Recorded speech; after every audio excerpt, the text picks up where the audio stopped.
You know, a lot of Netflix movies are good movies, they're okay movies, but the problem is, are they memorable? Can you really remember what happens in the Netflix movies? Let's talk about that more. Hey everybody, it's Nick from ThreadX3 Productions, and today we're going to be talking about some Netflix movies. Basically what I'm going to do is I'm going to talk about each movie and I'm going to give myself points. You know, I get a point if I can remember what the movie is about. I get an extra point if I can remember if a really like specific things like a plot twist or something like that. And maybe I'll give myself bonus points here and there. I would, if you would like to play with me alongside at home, then, you know, let me know down in the comments below, how many points did you get?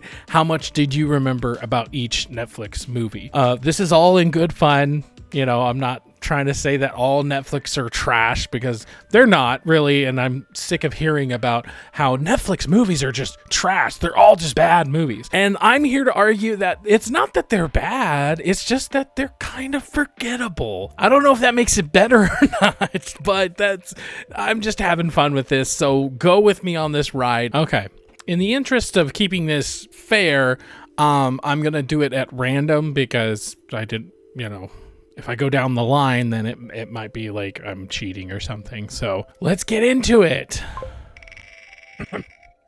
Don't Look Up. Okay, this one's actually super easy. This one it stars Leonardo DiCaprio, Emma Stone, other people. Tyler Perry is in there somewhere. Anyways, it's about a meteorite coming down to Earth, and a bunch of people basically tell everybody don't look up because they're all lying to you. This is a satire on like current culture and how people can ignore something as easily verifiable as looking up and seeing that there's a meteorite coming towards the Earth. I'd say that it was really funny. I remember this getting so much hate, and I really don't know why, because like, it wasn't an awesome movie. Like, it wasn't like movie of the year by any means, but it was hilarious. It was a biting take on current situation. And, you know, I feel like it was really good. So I'm going to say I'm going to get a point because I definitely remembered it. I'm going to get, you know, I guess spoilers is, you know, I've already said that I get extra points for thinking about like twists and stuff. I'll get myself 1 point because there is no big twist, and there's not really anything, you know, other than Jonah Hill surviving at the end and he comes out at the end credits or whatever. That was hilarious. But yeah, I mean, I liked it. So okay, Stowaway. Stowaway is the space one where there's a stowaway. He somehow, I think he just knocks himself out and he stays on the thing. And so they take off because that would totally happen, right? Like you're supposed to record how much weight you have on you. So even if you want to take a picture of a loved one, you have to account for that weight or whatever. But hey, an entire freaking person somehow stows away and they launch with them. Anyways, and I guess the big twist at the end is I mean, the whole thing is basically about them surviving and somehow finding a way, because now here's this extra person, so there's an extra mouth to feed, there's an extra lungs to get air to. So that's what the whole thing is about. And so I guess the twist is at the end, the Anna Kendrick character, she sacrifices herself and dies. So I'm gonna give myself 2 for that because I don't know, like that's the twist, I guess. I don't know. We're figuring this out as we go. Okay, I'm doing good so far. A lot better than I thought I was going to. Tick, tick, boom. Andrew Garfield, he is writing a play. It's a musical, so obviously I love it or whatever. This one's biased because I actually really like the movie. But it's about the guy who eventually wrote Rent. And so his kind of life leading up to it. I think it was based on a play or something. So, I mean, yeah, another kind of super easy one. So that's 3 points so far, maybe 4 if you count Anna Kendrick dying as a twist. Trial of the Chicago 7. This one's just a drama about the Chicago 7. A riot started and people got arrested. So the entire thing's actually during the trial or whatever. And they're trying to figure out who incited it. And so therefore who is to blame or something like that. I remember it being really good. And there was a bunch of shenanigans because of the judge or whatever. So maybe I'm remembering a lot more about Netflix than I thought. Okay, Over the Moon. This is a animated one where they go to the moon. 6.5 hours later. But why? Because I don't think I should get a point for knowing that it was animated and knowing that they went to the moon. I feel like I should have to say why. Why did they go to the moon? Was it to find the mother? Or crap. This one also was kind of a musical. I don't remember. Oh no. So adventurous young Feifei builds a rocket ship and flies it to the moon to meet mythical goddess Chang. Dang it. So it had nothing to do with her mom unless she was like trying to wish her mom back to life or something. Okay, I was way off. So it basically just had to do with some chick up there on the moon, apparently. So, okay, I messed that one up. Don't get a point for that one. We're still at 5. Okay, let's see. Ooh, The Harder They Fall. Okay, this is a Western. Day 2. Day 3. And they Day 4. And they shot stuff. But again, why? Idris Elba's character was the bad guy. I remember he did like a really good job of convincing me he was bad.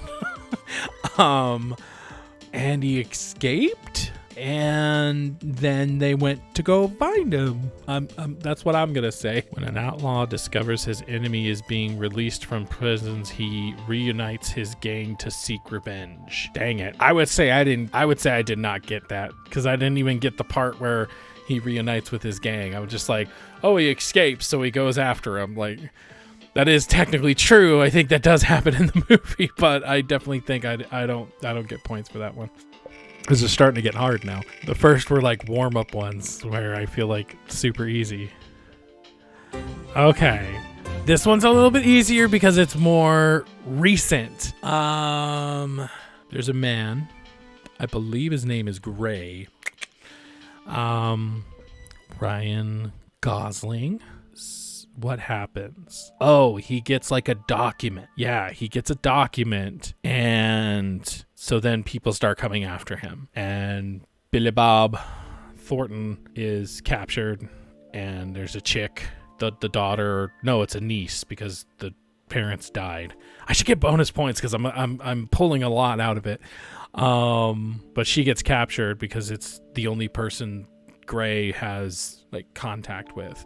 Action scenes are really cool. There's a really cool one in the air, in an airplane. Yeah, I feel like a lot of it was done practically, other than, you know, the airplane tearing apart in the middle of the air. That wasn't, but I do feel like there's quite a bit that was done practically.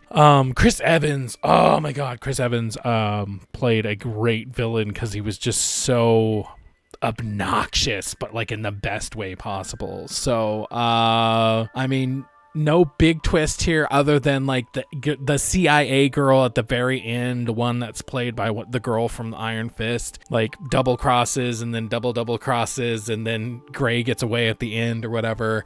It's kind of dumb because it's like, yeah, you kind of expected that or whatever. So yeah, I'm gonna point for that. I'm gonna count that because I don't even need to look up if I'm right. I know I'm right. Ice Road. Okay. Liam Neeson is a truck driver, and he drives on an ice road. Boom. Got it. Next one. Oh, brother, this guy stinks! But why? Why? Oh, people are trapped in a cave at an oil refinery, and he's giving them supplies that will fix the things in order for them to not be dead. After a remote diamond mine. Dang it! So I don't get a bonus point for that. I get a point for knowing that he drive. Okay, so anyways, northern regions of Canada, an ice driver leads an impulsive rescue mission over. Why is it impulsive? Mission over a frozen ocean to save the lives trapped miners despite thawing waters and threat they never see coming. The threat they never see coming is one of them was hired by the company because they never wanted them to get there in the first place. Because then litigation and shit like that. So they would rather have a tragedy than oh god. I have no idea. I have no clue. There's a town square. Dolly Parton's there, but I think she's more of like a spiritual, like all-knowing presence. She's not really a character. She's more like the narrator. If I had to guess, I'm going to guess. And if I guess this correctly, I'm giving myself an extra point because this is so cliche that maybe it works. Okay. Their town has a square. It's going to get bought up by rich people. So they have to do something in order to get their town back or something. And then somebody comes back into town and they end up falling for somebody, probably somebody that was from their past and yada yada. A woman plans to sell a small town with no regard for the people living there. Yes, until she receives a miraculous visit. Is that miraculous visit from a spiritual Dolly Parton? Come on, give me more info. Regina's first stop is Pastor Christian Hathaway and his wife. Then walks to Carl's general shop and has a flashback of them being young and in love. Boom! Yes! Yes, that's what I'm talking about. And just so we're clear, I don't remember this about the film. That was a complete guess because it's so fucking cliche. Christmas Chronicle 2. Oh.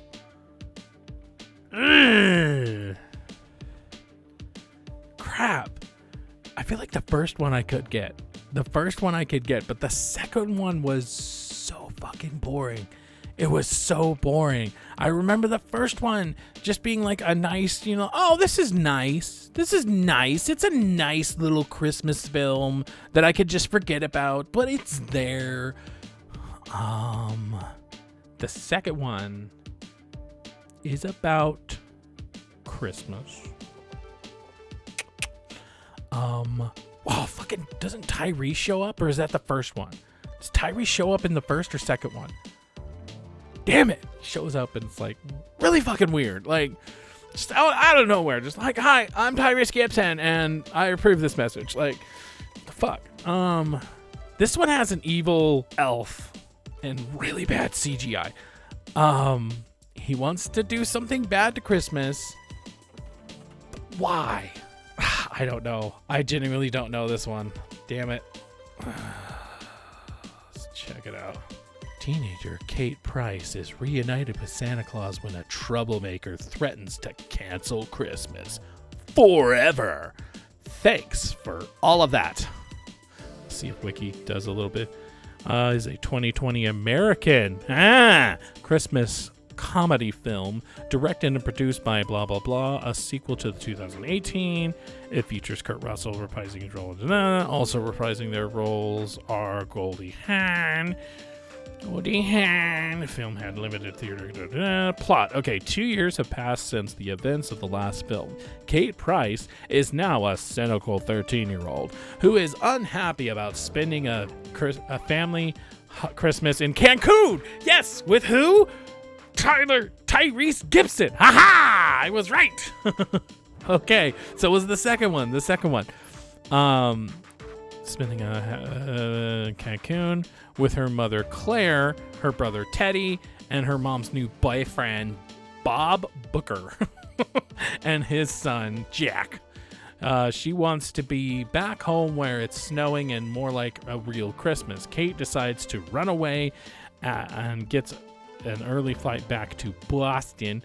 She catches a shuttle that Jack sneaks onto. They are unexpectedly transported to the North Pole by the driver, Blasky, and a nefarious Christmas elf.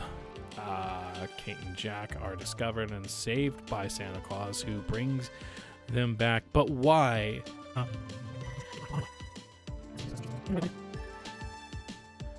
Whatever. Definitely don't get a point for that one. I think I'll get a point if I get the first Christmas Chronicle, but that second one was just so goddamn boring. So hard to even just remember what the hell it was. Shit. Enola Holmes. Enola is alone, spelled backwards. She's the sister of Sherlock Holmes. She investigates something, but gets interrupted and then investigates something else for the rest of the movie. I remember being so pissed off at this movie because it's like, I don't care about this other thing. Like, I was invested in the first one. I think the first one is she goes to find her mother, and then she gets entangled in this other thing. What it's about, I genuinely don't know. So we're gonna have to Google this one. I don't get a point for this one. See, this one, just like all the other ones, it's like it's a good movie, but it's a good movie. It's just that I mean, like, I forget it almost as soon as I get done watching. In the film, Nola travels to London to find her missing mother. Okay, so that was, but ends up in a thrilling adventure, pairing up with a runaway lord as they attempt to solve a mystery that threatens the entire country.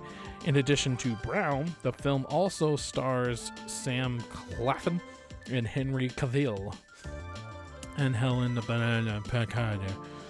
Okay, so yeah, I don't really get it because I didn't even realize it was threatening the whole country. I thought it was more of a family matter or something. Okay, high choice. Good on Paper. Good on Paper is about a comedian who starts dating a guy who is super manipulative. He like gaslights her all the time, basically. But he basically gets her to think that he's this like really important like stock guy, but instead he ends up like just being this like loser who lives with like a bunch of like roommates, and he's just absolutely not who he says he was. And so it's the whole thing is like her going crazy basically because she's finding all this out little by little.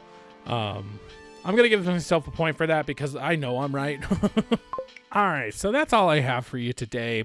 This one was just for fun, just a way for me to kind of get back into the swing of things. But anyways, yeah, expect more from us soon. Things like movie reviews and game reviews and all that stuff. If you haven't already, please subscribe and comment down below. What was your score? How much of them did you remember? Here's my score. I think I did a lot better than I thought I was going to, because I think it started flooding back to me once I really started getting into it. But I feel like I got by with the bare minimum. And yeah, like I said, these aren't horrible movies. These aren't bad movies. In fact, there's tons of movies that I left out either because I want to talk about them by themselves, or that they were just so bad I didn't even want to talk about them. So, but anyways, point being is that they're not bad. They're just okay, right? And the problem is that they're just kind of forgettable. You don't really think about them on a daily basis. You know, you don't think to yourself, oh yeah, I watched that and I remember, key details about it or whatever. So that was sort of the point of this, but it was also just like, for shits and giggles or whatever. Like I said, what was your score? Let me know down below. And keep tuned in for stay here for more.